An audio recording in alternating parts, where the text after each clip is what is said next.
Hello, my name is Del Hungerford, and I'm bringing you another really fun video.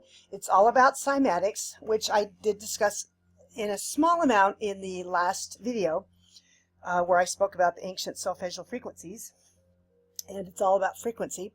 Anyway, so I have a lot of cool things to show you in this presentation, so let's go ahead and move on. All right, at the very end, if you want a copy of this presentation, you can do the following things to get to it. And as you can tell, I'm really having fun playing with PowerPoint because if it's a video, you got to make it fun. Anyway, if you go to my website, healingfrequenciesmusic.com, then you go up to the navigation bar where it says blog. Then you go find the blog post that's titled Cymatics.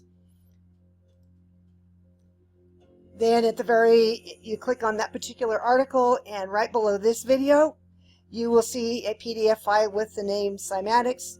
So you can download it, and the cool thing about it is all of the links are clickable when you have a PDF file. So all you have to do is open it on your computer and click any of these links, and it will take you right directly to all of the links that I provide for you.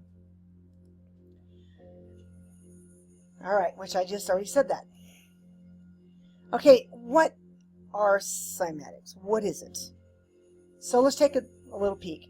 It was a term coined by Hans Jenny in the 1900s. He was a Swiss follower of the philosophical school known as anthroposophy. I'm hoping I'm saying that correctly. Cymatics is a Greek word for wave, where it creates a modal vibrational phenomenon on whatever flat surface or whatever is excited. We'll get into that. In 1680, so we're going back a little bit, Robert Hooke saw the nodal patterns associated with the modes of vibration on glass plates. So you can use membranes of sorts, you can use metal plates, glass plates, all different kinds of mediums. In the 1780s, the German musician and physicist Ernst Chladni, he noticed that the modes of vibration of a membrane or a plate can be observed by sprinkling the vibrating surface with a fine dust. So that's where you get the term Chladni plates. And if you heard that, now you know where it came from. Here's a picture of our young man, Ernst Chladni. He introduced what we now call cymatics in 1787 in his book, Discoveries on the Theory of Sound. Now there's a German version of that, but this is the American translation, or the English translation. He contributed to the understanding of acoustical phenomena and functioning of musical instruments. Now we move on to what a Chladni plate looks like. These are original Chladni plates, and as you can see, they're pieces of metal on different shapes that are up here. And you would take a violin bow, you put some salt or some sort of dust or something on it, and then you'd run the violin bow down it, and it would create shapes depending on what the frequencies were in the plates. Here's some examples, some cool effects here of some more modern Chladni plates. As you see, there's that thing in the middle that is attached to a vibrating device that's below it, and then you put a tone generator on, and these are the shapes. The lower the pitch, the less exciting the frequency is, and the higher the pitch. So this is going to be a much lower pitch than this one right here, simply because the figures get more complicated as they get higher in pitch. Okay, now we move on to Chladni figures and musical pitches. So across the top here, you're going to see C, D, E, F, G, A, B, C. Down here, this is the lowest C, then the next octave. You keep going, so you go all the way here. The last one becomes the first one because this is an octave C. That becomes the C in the next one. So you can, if you look at each of these figures, you will notice that the higher it goes on the octave, the more intricate these figures become. Okay, so take a look at that for a bit, pause it, whatever you want to do, or when you download the PDF file, just take a gander. Okay, now we're going to move on to a few more specifics about Chladni plates and how they work. You either take powder, salt, or sand, and it moves due to the vibration and accumulates progressively in points of the surface corresponding to the sound vibration, what they call nodes and antinodes in physics. The points form a pattern of lines known as nodal lines of the vibrational mode. And the last thing is different patterns emerge in the excitatory medium depending on the geometry of the plate and the driving frequency. Yes, we do love Wikipedia for their fun words. So Hans Jenny, and this is his picture here, as you can see he's got a Chladni plate there. This looks like his tone generator, and this must be the oscilloscope. I don't really know my science equipment very well, but you need a tone generator, an oscilloscope, and some sort of an amplifier. That might be the amplifier up on the top there, to produce these figures. So he was a physician and natural scientist who coined the term cymatics to describe acoustic effects of sound wave phenomena. Jenny put sand, dust, and fluids on a metal plate connected to an oscillator to produce a broad spectrum of frequencies, which you saw some of those earlier in the Chladni plates. So the vibrational energy created the geometric shapes through the frequency of the vibration emitted by the oscillator. So every musical pitch, every sound of your voice, every pitch, anything that has a pitch to it, is going to have a different pattern on the Chladni plate. And the higher it is, the more complicated the figure. The lower it is, the more simple the figure. Now we look at Margaret Watts-HUGHES. She's a Welsh woman who invented a device she named the idophone in about 1885. She actually was a singer, a trained singer, and decided to, instead of continuing on as an opera career, wanted to do more research and do stuff in science. So the idophone was made of an open-ended wooden resonating chamber where a rubber membrane was stretched over the top. And by singing into the tube that interfaced with the resonating chamber, she was able to create voice figures. Now, again, this was before we termed it cymatics, so she called them voice figures. She wrote a book that's called The Idophone and Voice Figures. It was published in 1904, and here is a picture of her idophone from her book. Now, this looks very similar to what you could do today.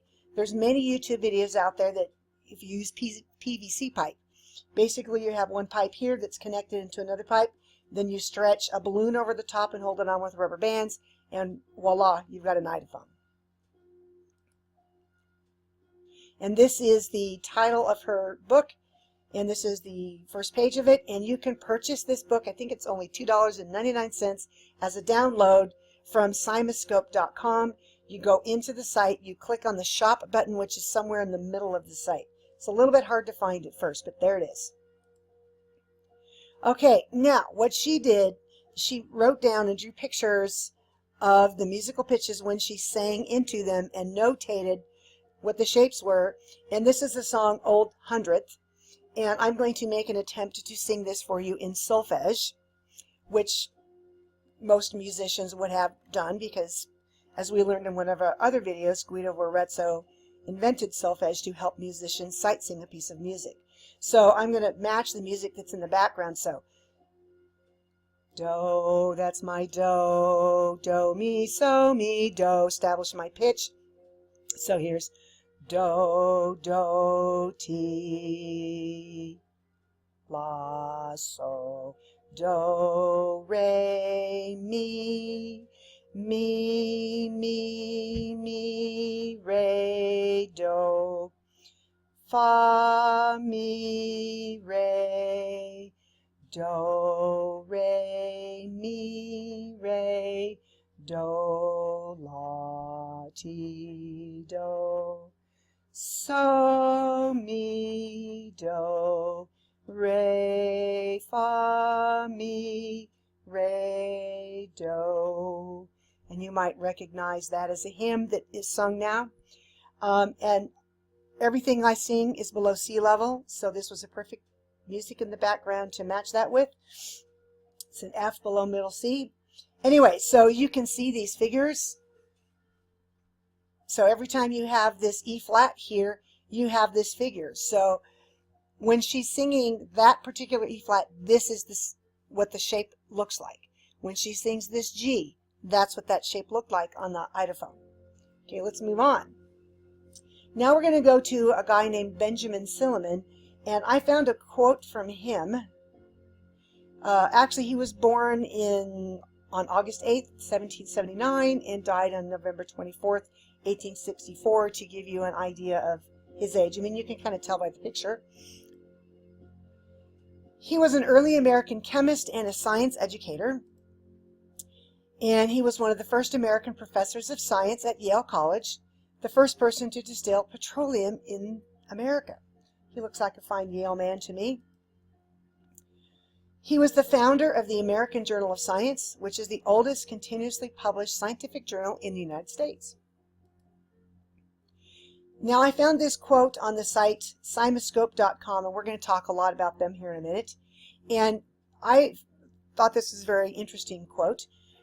He said, "The aggregate sound of nature, as heard in the roar of a distant city, or the waving foliage of a large forest, is said to be a single definite tone of appreciable pitch. The tone is held to be the middle F of the pianoforte, which may therefore be considered the keynote of nature. The Chinese recognized it some thousands of years ago by teaching that the waters of the Huanghe, rushing by, intoned the kung, called the great tone in Chinese music, and one which corresponds exactly to our F, now considered by modern physicists to be the actual tonic of nature." Now, I guess this would suppose what concert pitch he was using, because in the 1870s, you could have used the concert pitch anywhere from 417 up to 456. So depending on his concert pitch would determine if this was RF. More than likely, I think the guy was, I can't remember what country he was from, but if it was in one of the higher, like the 440, 444, 456, then it would be an F sharp in 432 or 417 or 435. So it just depends on the concert pitch he's talking about. Now we're going to talk about John Stuart Reid and the cymascope. There's a lovely picture of him working with his cymascope. It came directly from his website, cymascope.com. He is an acoustics engineer who currently is working in England. He spent a lot of time working in the Egyptian tombs as resonating chambers and recording information there. There's a great article on that on his website, if you're interested in that. This is a quote that came directly from his website, which I'll just put that up there. Again, cymascope.com. I'm going to go ahead and read it.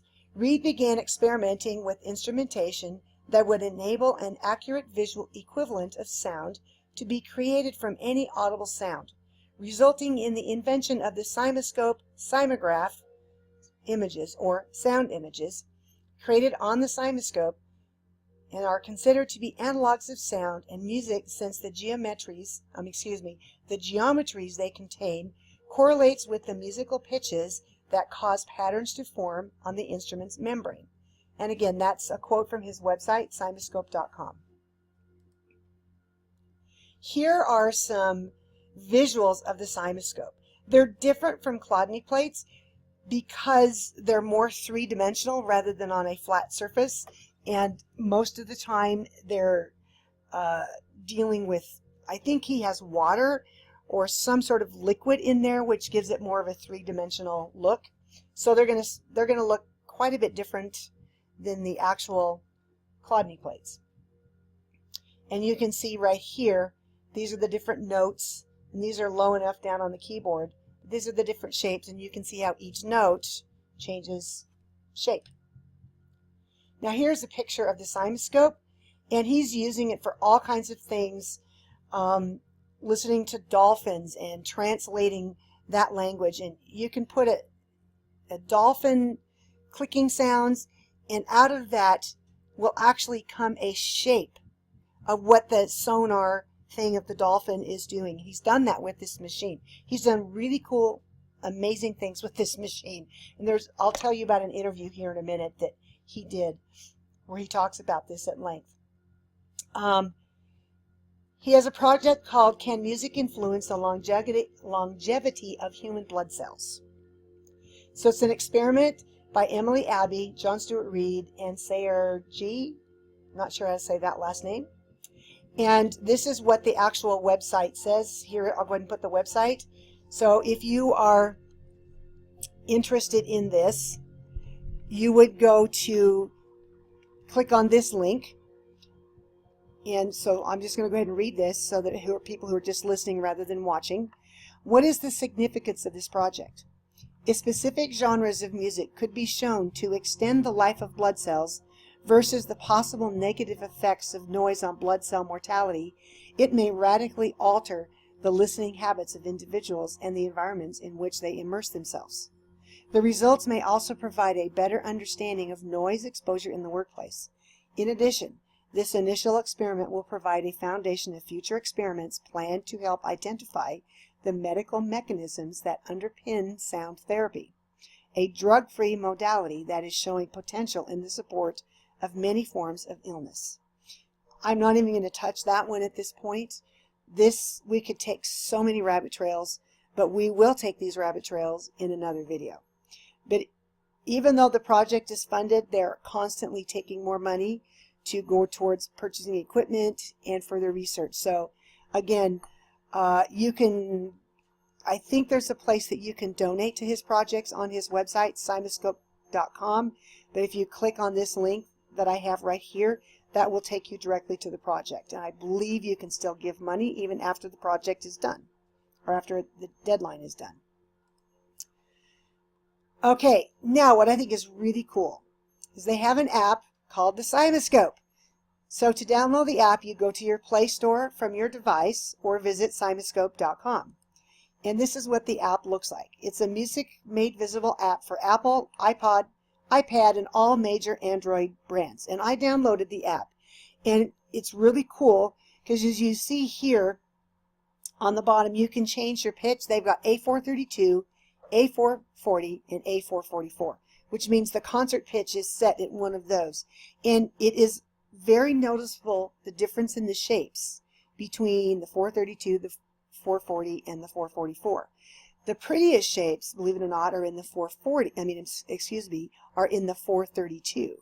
The 444 has shapes also, they're still not quite as stable as the 432, and the 440 pitches, those are interesting. So if you've seen videos on YouTube that have all the different shapes, oh, this is 432 compared to 440, those are actually pretty correct. And the cool thing about this app is you've got a record button, a microphone button up here. You can sing into it and it will show you the shape. Right now they only have the lowest 4 octaves on the piano, and they are working on getting the full 88 key range. I'm looking forward to that because most people sing above middle C, and this ends on middle C. All right, so it's a great app to have, especially if you're doing research or if you just want to have fun. It's only $9, I believe, to download the app. Sales pitch over, going on. All right, where else do we see cymatic figures? You're going to see them in crop circles, which you see a picture of here. You've got a crop circle with a corresponding shape. And this came from watersoundimages.com. They have some wonderful pictures on that website. You're also going to see them in stone structures in South Africa, all throughout nature, and the ceiling of the Rosslyn Chapel in Scotland. These are the 4 main things I'm going to show you, even though I know there are cymatic shapes in other places, but I didn't want this to be a super long video, so we're focusing on these 4 points right now. Okay, crop circles. Here's some examples of some crop circles. And some of them, there are some man-made crop circles, that's obvious. But when they look like this is the weave. This kind of stuff isn't man-made, and there's certain things that don't show up overnight. And I think it was in one of the earlier videos, I talk about how when the sound waves go across, carried on the wind or whatever, they refract and can go into things lower, the ground, for example. And if you've got waves of grain, then it could knock over things so that the frequency in the air is being refracted on the ground, and that's what creates these shapes. Okay, this is the one where we have the stone ruins. This is from South Africa, and if you can see on this picture, look at this one right there. All of those circles, and then these things. What Michael Tellinger, and I believe this website, michaeltellinger.com, he has all kinds of really cool things on here about this particular, all these particular shapes, excuse me. They're resonating chambers. So obviously, way back then, they understood some form of cymatics. We don't have anything to point to how they figured it out, but obviously they did. Okay, now we're going to look at some cymatics in nature. Here's a tulip. Tulip with a corresponding cymatic shape. Now you have an iris with its corresponding cymatic shape. And again, these came from the watersoundimages.com. Here's a turtle. Notice how closely related those shapes are over here to this turtle's back. And here's a sunflower with its corresponding cymatic shape. Okay, now we're going to talk about the Rosslyn Chapel. This to me is really cool because I'm a musician, and so all of this made sense to me when I was reading about it. The Rosslyn Chapel is in Scotland near Edinburgh. It was built in 1450, I believe. Can't remember the name of the guy who built it, but you can go look it up. There are 213 cubes with cymatic patterns. Actually, there may have been 216, but I think there are some that are missing. So there you go with that. Here is pictures of the ceiling. There is a bunch of roses up here. Here are the arches that have all the cubes, and there's a closer view of those. And again, closer pictures, and these are the cymatic shapes that match them. Here is a middle C in the 2, can't quite read that, 2 something hertz. And then this is A435. And this is the key of this. We'll learn about that later, but there's a motet that goes with this. Anyway, now we take a look at all of these arches on the ceiling, and what they did is decoded that. And you can see here there's all the different notes. There's the C, there's the A and the C. They show you where all of the A's and the C's and the B's are, which are most of the notes. Okay? Now we're going on to the next page. Here is a more close-up look of these. Again, here's some of the cubes. Some of them looks like it has 2 different shapes on both sides. This one looks like it is on the same shape, covers both sides of that cube, whereas this one covers. And if I remember correctly in reading a book about it, this might have to do with rhythm and the longevity of notes, because this takes up the whole cube, whereas these are 2 of the same thing right next to each other. I'd have to go back and read the book. But again, here's the cube. There's the matching cymatic shape. There's another cube. There's the shape. And see how they're identical? Okay, now we're going to go. Then, on the arches in there, they have all these angels playing musical instruments. And then what I think is really cool about this is they started decoding. They realized that these cubes were cymatics, and they figured it out by putting it onto Chladni plates. Then after that was all over, they noticed this, what they call this STAVE or STAVE angel. And at first they thought he was playing a musical instrument, but if you look at the Renaissance instruments of the time, that's not a musical instrument. Then they went, wait a minute, that's 5 lines and 4 spaces. So if you look, this finger is pointing right on the 3rd line, which is the note B. This finger is right on that space, which is the note C. And this finger is right on the 2nd space. So this is 3rd space, 2nd space, B, C, A.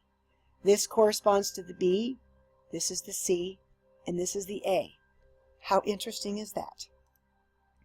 So the stave angel is on the apprentice pillar.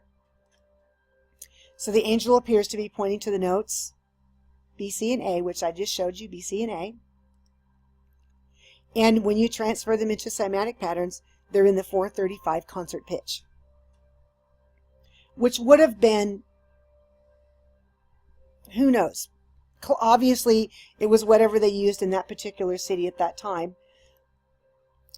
All right, the Rosslyn motet was written by Stuart Mitchell, and this is a realization of those cubes.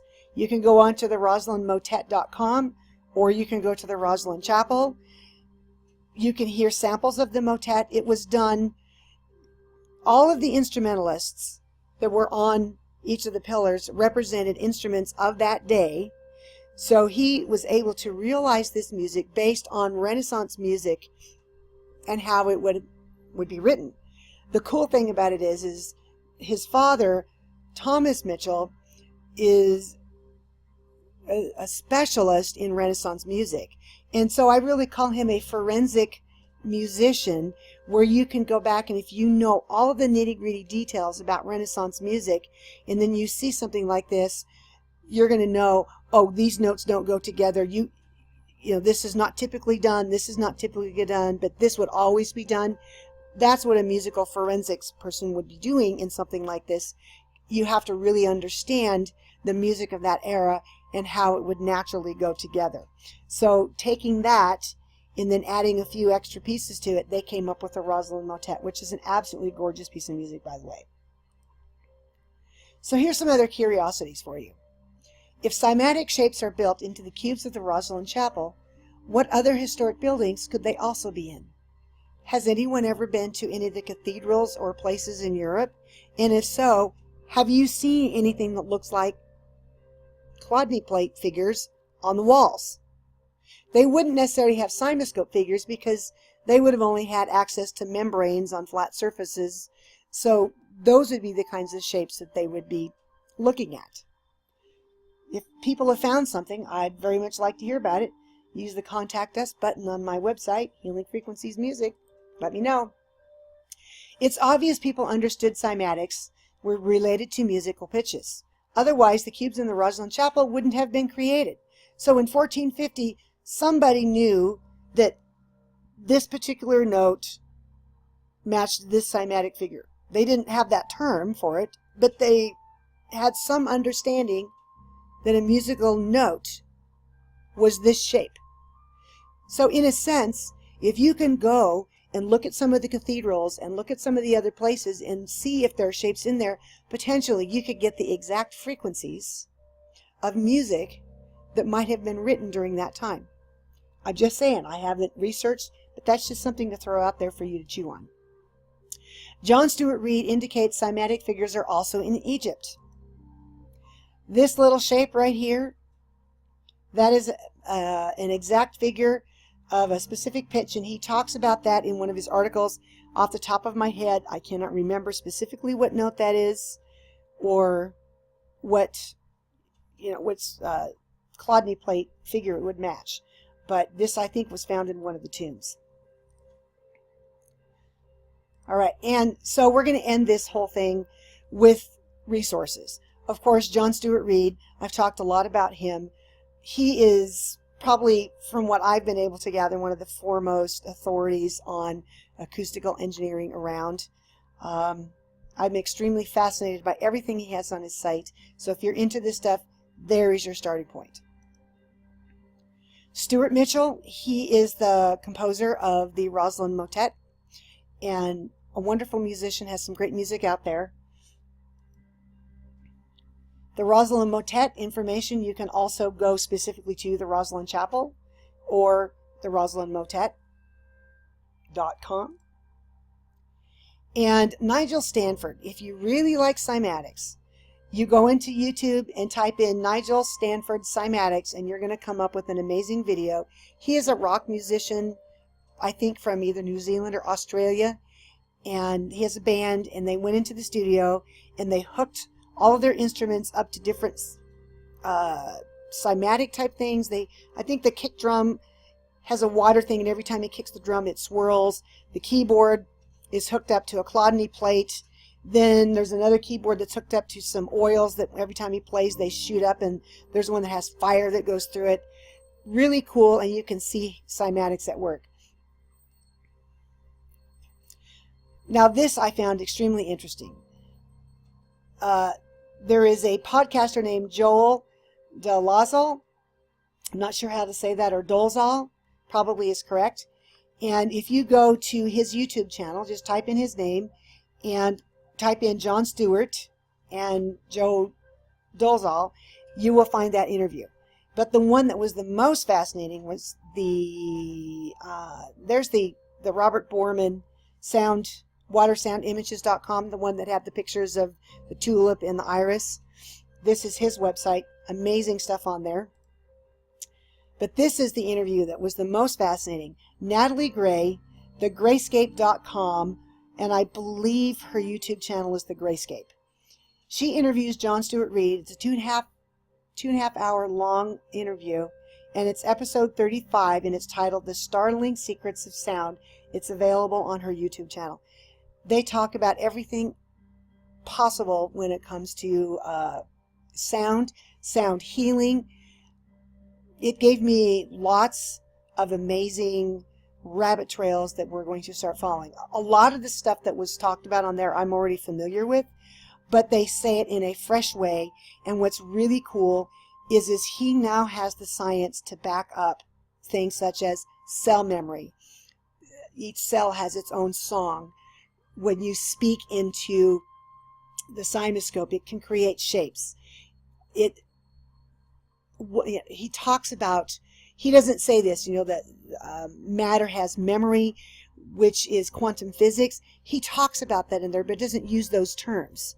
And Natalie is a phenomenal interviewer. She knows how to pull the right answers out of him. So I commend her for doing that. Wonderful stuff out there. It's very exciting. So if you're into any of these things, these are some wonderful resources for you.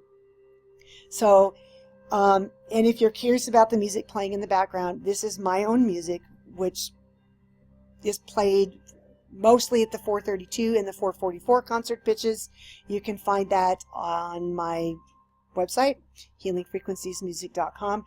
I have the music playing here all the time in the background. All I know is the animals love it. The moose likes hanging out in my yard. I have more birds than I've ever had before.